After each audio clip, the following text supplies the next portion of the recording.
Con 102 votos a favor, el Pleno de la Asamblea Nacional aprobó el 6 de febrero de este año la Ley para el Cierre de la Crisis Bancaria de 1999. Este marco legal se convirtió en el último esfuerzo del Estado ecuatoriano para cerrar de forma definitiva los rezagos de la quiebra bancaria de hace 15 años y solucionar los problemas aún vigentes. A continuación, un reporte.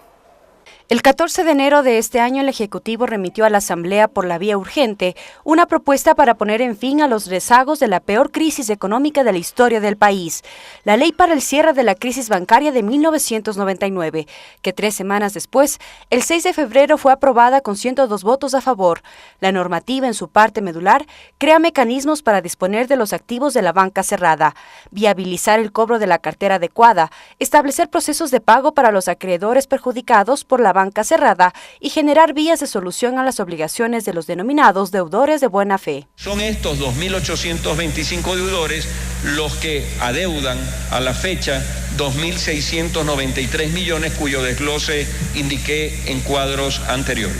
La ley dispone la devolución de depósitos a personas naturales y jurídicas no vinculadas hasta por $75.000. Se calcula que son 44.921 depositantes en esta situación, que representan el 93% de quienes aún no reciben su dinero.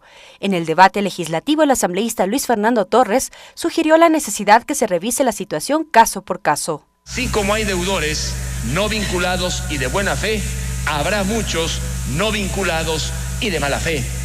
La importancia entonces de evaluar caso por caso es fundamental. El legislador Gabriel Rivera resaltó la constancia de los denominados deudores de la fe, que dijo son miles de clientes que adquirieron deudas con las instituciones que en ese entonces estaban abiertas, pero que fruto de la quiebra más de la crisis económica no pudieron cumplir con sus obligaciones. Es un premio a la constancia, a los deudores de buena fe que han venido luchando durante todos estos años porque sus derechos sean reconocidos, sean restablecido su honor y el derecho a tener una vida civil, por decirlo de alguna forma. Mientras el parlamentario Ramiro Aguilar planteó la conformación de un comité de calificación de deudores. Tiene que haber un comité de calificación y de acreditación de deudores de buena fe, así como cuando se entrega un crédito, hay un comité calificador del crédito. Cuando se extingue una obligación, y sobre todo en estas circunstancias, es importante que haya un comité de acreditación de deudores. El proyecto no fue objetado por el Ejecutivo y tras la sanción favorable del presidente de la República, fue publicado en el registro oficial el 20 de febrero. Y ya con la ley en vigencia, le quiero preguntar a Jorge Sotomayor, ¿ustedes ya se acogieron a la ley, han ido al Banco Central, han presentado la documentación, han comenzado a encontrar una solución al problema que ha derivado pues en la creación de este colectivo de deudores de buena fe? Sí, del gran universo de 2.500 deudores que aproximadamente existían, 400 aproximadamente ya nos hemos acercado a pedir la reliquidación y la revisión de nuestros casos. Encontrar soluciones en términos generales todavía no, porque estamos en el proceso de análisis.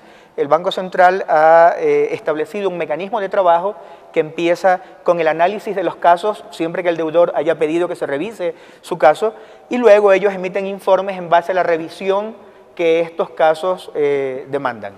El problema, desde nuestra percepción, es que el Banco Central o los funcionarios a cargo de la revisión están aplicando o están interpretando la ley un poco escudándose ante el temor de que mañana puedan ser demandados penalmente porque alguien los demande creyendo que han beneficiado a los deudores.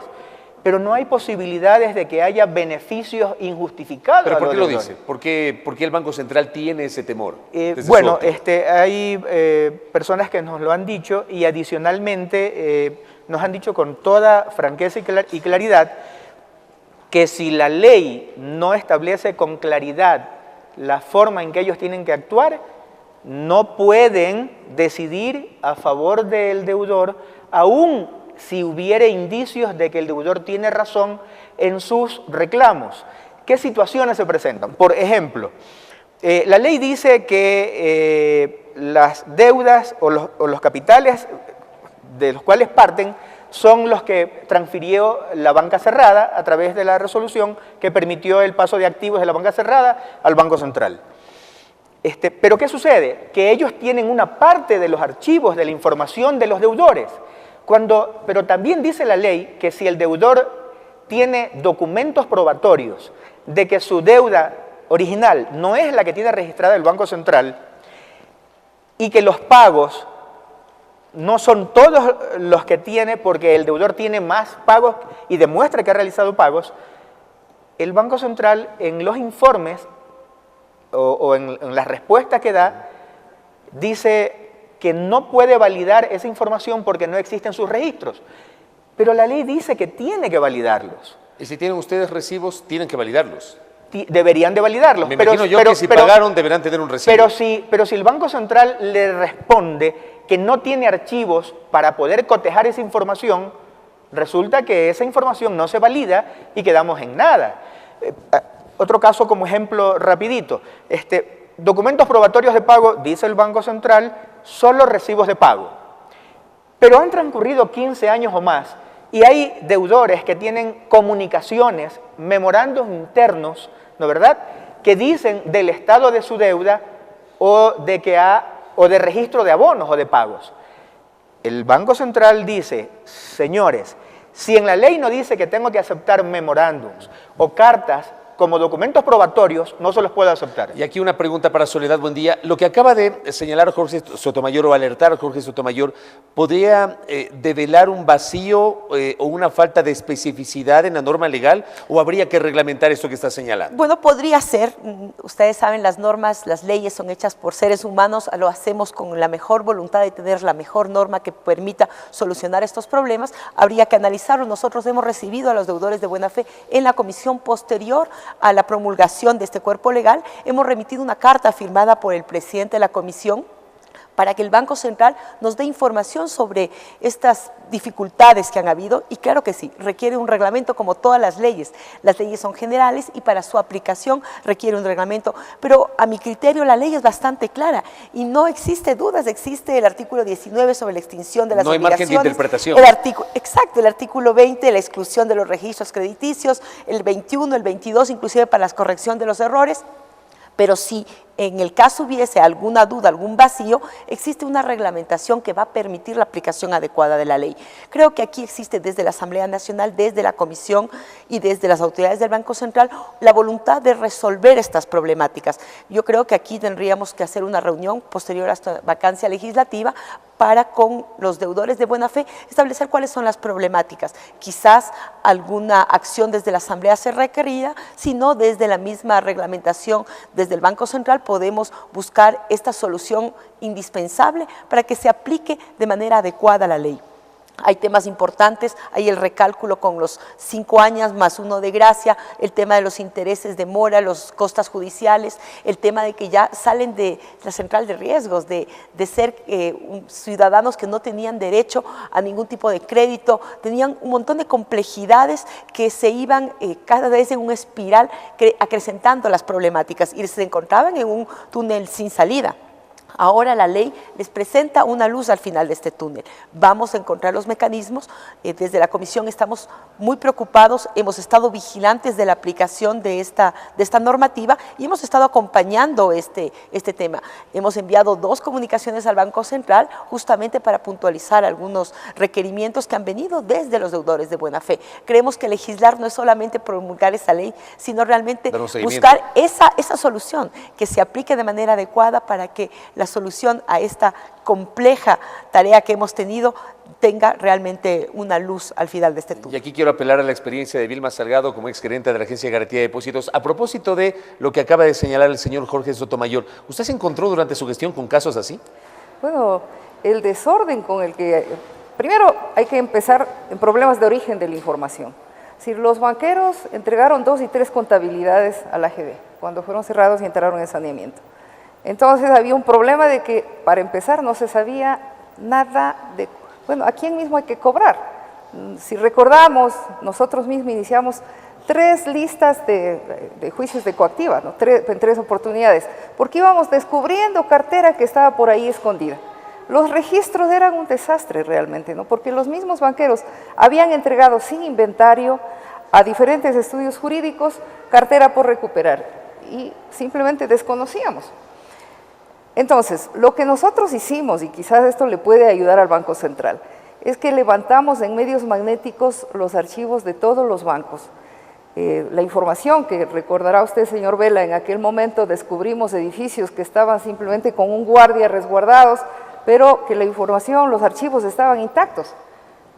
Hicimos un esfuerzo de organización de esos archivos para cuidar la memoria histórica del país y además para tener los respaldos debidos, porque los juicios de coactiva que nosotros iniciamos fue en base a asiento contable, dado que los documentos de respaldo de las deudas ya habían desaparecido el momento en que yo llegué a la AGB, o habían sido reemplazados con copias simples que no me servían para iniciar los juicios de coactiva. Entonces, el Banco Central en el Banco Central nosotros depositamos toda esta información levantada en medios magnéticos y que está en archivos que deben estar en el Banco Central hasta ahora. Quizás eso puede ayudar, pero definitivamente hay que hacer un esfuerzo de credibilidad a los deudores de buena fe, porque de lo que se trata es de que quieren pagar, cobrémosles, no les hagamos la vida imposible. El problema es con los deudores de mala fe, que todavía está ahí pendiente, tenemos una ley pendiente de aplicación, y entonces el esfuerzo mayor tiene que ir por allá. Usted señalaba que la ley no incluye, por ejemplo, el tema de empresas fantasmas. La ley no menciona las empresas fantasmas. ¿Cuáles son las empresas fantasmas, economista? Bueno, las empresas que fueron creadas utilizando el nombre de humildes ciudadanos. No, yo tengo hasta hoy un juicio que me siguen por daño moral, por efecto de que vino un campesino humilde en la costa a denunciar que le habían amenazado, que no se acerque a la AGD. Dice que fue contratado en una hacienda y el patrón le dijo, a ver, fírmame aquí para pagarte. Firmó y luego aparecía como el único accionista de una empresa que debía a uno de los bancos de saneamiento más de $5 millones. El campesino me dijo, señorita, yo en mi vida he visto $1,000 juntos, ¿no? Entonces yo no puedo ser el deudor. El único activo de esta empresa, que era una hacienda, estaba escondido en un fideicomiso que no estaba registrado en ninguna parte, o sea, realmente no estaba registrado en la Superintendencia de Compañías, no estaba registrado en ninguna institución.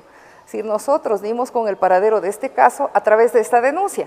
Pero ¿qué pasa? Cuando yo recojo la denuncia y un señor periodista visitó la hacienda, inmediatamente un juicio por daño moral. Bueno, primero por aplicar la ley, porque este es un problema, ¿no? Que quiero decirle con el mayor afecto a la señora asambleísta.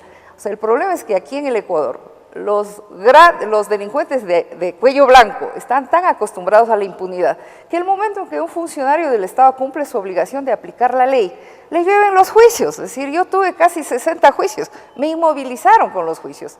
Y bueno, finalmente la Asamblea me liberó de algunos, otros que son civiles, aunque son derivados del ejercicio de la AGD, todavía los voy arrastrando, ya son más de 11 años, desde el año 2003.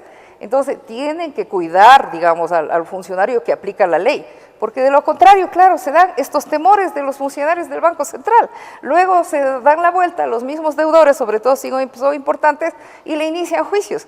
Y luego uno cae a defenderse solo, porque además no se aplicó nunca la ley que obligaba a que el Estado sea el que defienda al gerente de la AGD en este caso. Entonces me ha tocado a mí, hasta hoy, andar buscando abogados para que me defiendan. Y uno se pone a pensar, si me permite, asambleísta, a propósito del debate reciente del Código Monetario y Financiero, de este tema se habló. Este tema se habló. Hubo polémica por el tema de la inmunidad, que finalmente no es tal, sino fuero de Corte Nacional de Justicia, que no es lo mismo. Así no es. significa que al funcionario no lo van a enjuiciar, sino que lo va a enjuiciar un juez superior. Pero como dice la economista Salgado, a eso me refiero. justamente es otra de las circunstancias cuando es el funcionario que está buscando cumplir la ley en representación del Estado y que tiene al otro lado aquellos banqueros que han estado históricamente acostumbrados a la impunidad y a hacer lo que les dé la gana porque eran juez y parte, pues justamente a través de estos juicios y de estas amenazas, querían amedrentar a los funcionarios. Y aquí está en carne propia contándonos la historia vivida por Vilma, ¿no? Y justamente es lo que estamos buscando, cambiar, que eso no nos vuelva a pasar, que no tengamos después de 10 años funcionarios del Banco Central en esta silla contándonos otra vez la misma historia que Vilma nos cuenta hoy. Queremos cambiar el país, hay que cambiarlo recogiendo nuestra historia, nuestras vivencias, las vivencias de mujeres que han estado en espacios donde se han fajado, donde han tratado de cambiar y han tenido condiciones adversas y que hoy todavía las están defendiéndose en condiciones adversas, injustas. A propósito de la ley de cierre de la crisis bancaria del 99 y el Código Monetario, el Código Monetario elimina totalmente, nulita totalmente, o por lo menos minimiza el riesgo de que lo del 99 se pueda reproducir en el futuro. Así es, lo que está buscando este Código Monetario es establecer una regulación, reglas claras y dar la vuelta a lo que históricamente se ha hecho, que el capital está sobre el ser humano, que los mercados y que esta relación incestuosa entre las autoridades de control y los banqueros perjudican al pueblo ecuatoriano, que fue lo que sucedió en el 99. Hoy con reglas claras, con un control adecuado de las autoridades de control, autoridades que están blindadas, porque como dice Vilma, autoridades débiles no van a permitir y no van a posibilitar un control adecuado. Eso es lo que busca el Código Monetario, es un código que está además derogando y terminando con muchas de las leyes que permitieron el feriado bancario, muchas de esas leyes neoliberales. Hoy estamos poniendo un nuevo marco jurídico, una nueva estructura para poder avanzar con el cambio de la matriz productiva, con una nueva lógica económica en el país a través de un crecimiento económico adecuado que hemos venido teniendo en este proceso de la Revolución Ciudadana. Señor Sotomayor, ¿lograron ustedes, en su caso personal, aquí voy a apelar a su experiencia personal, ya no está en la central de riesgos o todavía sigue en la central de riesgos? Bueno, mientras los casos, en términos generales, y el de mi familia en particular, no esté resuelto, o bien con la firma de los documentos para la reprogramación de pago, o bien con la extinción de la deuda, mientras esto no suceda, sí, vamos a seguir en la central de riesgos. Entendemos que después de que este proceso termine, entonces inmediatamente los deudores que han regularizado su situación saldrán de la central de riesgos. ¿En su caso ya presentó todos los documentos que le habían solicitado? Están presentados todos los documentos. ¿Ya recibió alguna respuesta puntual? Hemos recibido respuesta por parte del Banco Central. La respuesta que recibimos me deja en una situación casi tan crítica como la que tenía anteriormente. ¿Por qué lo dice? Porque sigo, según la respuesta que me dan, con una deuda de $1.800.000 y eso sencillamente es impagable. Entonces, ¿pero por qué? Porque no están, debido a que no tienen registros en sus archivos, no me están reconociendo el monto de la deuda original ni los pagos que he realizado. Me quiero referir justamente, y tiene relación con lo que estamos comentando, a las enmiendas que se han hecho a la ley, porque en el Código Monetario se han incorporado varias reformas.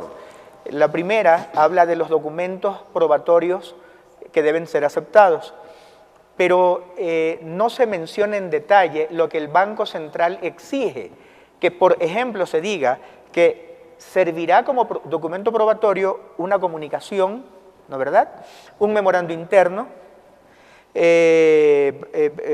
una liquidación interna de cartera. Ellos dicen, esto para mí no es documento probatorio, a pesar de que en la ley habla de que el deudor puede presentar documentos probatorios, pero si nosotros nos atenemos a la discrecionalidad aplicada por el funcionario a cargo del análisis del caso, y eso no está debidamente reglamentado, entonces los criterios van a ser diferentes. Lo que para el uno sí, para el otro no. Y como hay este temor, la decisión final es que eso no sirve. Y no puede ser que se perjudique así al deudor. No puede ser. Hay que revisar el tema. Hablábamos de las compensaciones, que es otra reforma. Es decir, si el deudor ha tenido 2 o 3 operaciones y ha pagado, después del recálculo, de más en una operación, ese saldo excedente se aplique a las otras operaciones. Pero se estableció que siempre que el monto sea de hasta $50.000 como capital inicial. Pero eso es una discriminación injusta. Yo les he dicho en el transcurso de este programa que hay deudores, inclusive aquellos que prestaron para vivienda, que ya no tienen 150.000 de deuda de capital original. No se diga entonces para aquellos que prestamos para negocios, para un emprendimiento agrícola, para un emprendimiento industrial. No se empieza sino con 500.000 o más dólares. No debe haber discriminación. Si de lo que se trata es de resolver los problemas, no de empantanarlos. Por eso de aquí, de este diálogo, ha surgido un compromiso de mantener más adelante una reunión con los deudores asambleístas. Así es, y además señalar que en el Código Monetario nosotros como comisión debatimos esto y se presentaron algunas observaciones que fueron acogidas en el nuevo cuerpo legal. Tenemos una disposición reformatoria que habla justamente de los documentos probatorios de reclamos presentados y establece un mecanismo para que el Banco Central pueda recibir todas estas documentaciones que son probatorias de un pago que no ha sido registrado. Como nos decía, desde origen existen problemas ahí, no había claridad, por lo tanto debe ser esto incorporado. Ahora con la vigencia del nuevo Código Monetario se podrán acoger, existe un plazo, incluido también la aplicación de los remanentes, el cruce de las deudas. Por ejemplo, yo tenía una deuda en un banco, pero tenía también una cuenta corriente en otro banco, cruzar esos remanentes cuando yo, digamos que me sobra un saldo a favor mío en otra cuenta que tampoco estaba siendo permitido, y estamos dando respuesta a estas dificultades que se han dado en la aplicación de la ley.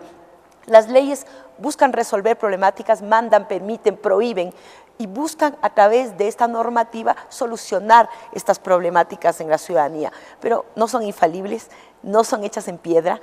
En el transcurso de la preocupación de los legisladores de que de este control político a través de la aplicación de la ley podamos ajustar, lo hemos hecho a través del Código Monetario, pero no nos limitamos a ello. Si es que hacia adelante requerimos de una reforma a esta ley, ojalá no sea necesaria, ojalá que con estas reformatorias que hemos incorporado ya al Código Monetario, pues no tengamos que hacer más y podamos encontrar el camino. Mire que aquí además inmediatamente dice, agréguese en una disposición transitoria, que las operaciones inmediatamente van a ser remitidas, las medidas cautelares levantadas, por ejemplo, van a salir de la central de riesgo de manera inmediata para todos los deudores que se acogen al beneficio. Por lo tanto, creo que en esto vamos a ir apuntalando que la ley dé esta respuesta a los deudores de buena fe, y también, sobre todo lo otro, que lo que decía Vilma, cobrar a los banqueros corruptos, aquellos banqueros que nos robaron, porque hay que decirlo con todas las letras y sin temor alguno,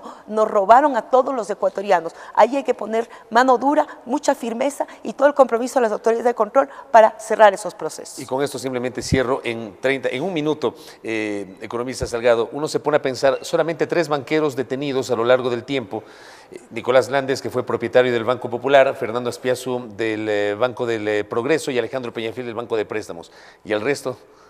Claro, está absolutamente pendiente el tema, y yo siempre he sugerido, y me permito insistir ante la Asamblea, que analicen la posibilidad de auditar todo este proceso de salvataje bancario, desde la participación de las instituciones, porque eso quizás ya en este momento es difícil que recuperamos los valores económicos, pero desde mi punto de vista lo más importante es recuperar la institucionalidad, es decir, que entendamos las formas de operar de los banqueros. Hace poco, en diciembre del año pasado, por ejemplo, siguen funcionando las empresas fantasmas, siguen habiendo estudios jurídicos cuya función es crear empresas fantasmas para burlarse del pueblo ecuatoriano. Entonces, eso no puede ser, porque todos los delitos que se cometieron, tanto por autoridades, porque no es solamente por los banqueros, sino también por autoridades que tenían relaciones con estos banqueros, que eran vinculados a la banca, han quedado absolutamente en impunidad, y ni siquiera hemos estudiado una auditoría como la que este gobierno ha tenido la valentía de impulsar, auditoría de la deuda externa, auditoría de los tratados bilaterales de inversión que se está realizando en este momento. Es absolutamente indispensable una auditoría de todo el proceso del salvataje bancario para que finalmente los ecuatorianos nos sintamos protegidos por el Estado, porque la máxima obligación del Estado es proteger a los derechos humanos de los ciudadanos, y estamos conscientes de que hemos tenido avances con el actual gobierno para tratar de resolver estos problemas y ojalá impedir que se repitan. Economista, gracias por su tiempo. Asambleísta, igualmente. Existe la voluntad política y vamos a acoger esta observación que nos ha hecho el economista Salgado y plantearla tanto en la coordinación del bloque, yo soy miembro de la coordinación de bancada, y dentro de la Comisión también de Desarrollo Económico Productivo de la Microempresa para insistir en una auditoría a estos procesos que nos van a permitir transparentar y luchar contra la impunidad, que es uno de los compromisos y la voluntad política que tiene este gobierno. Muchas gracias, señor Tesmayor. Con eso terminamos. Gracias. Un pedido a nombre de los deudores de buena fe para las autoridades del Banco Central, aquellos que están a cargo de la aplicación de la ley, de la solución de los procesos, de la revisión de los procesos, que por favor tengan la misma empatía y la misma predisposición que han mostrado el economista Martínez, presidente del directorio, y el economista Villalba, gerente general, para que esto se resuelva. Y para las autoridades, en términos generales, nuestro agradecimiento a aquellos que se han involucrado de verdad en pro de una solución a esta crisis, y en especial al señor presidente de la República, porque realmente él nos escuchó desde el primer momento, se hizo eco de nuestro dolor, de nuestro sufrimiento y de la necesidad de que esto se resuelva. Gracias por su tiempo. Gracias a nuestros invitados. Hemos analizado la ley para el cierre de la crisis bancaria del año 99, que está en vigencia desde febrero de este año. Una pausa.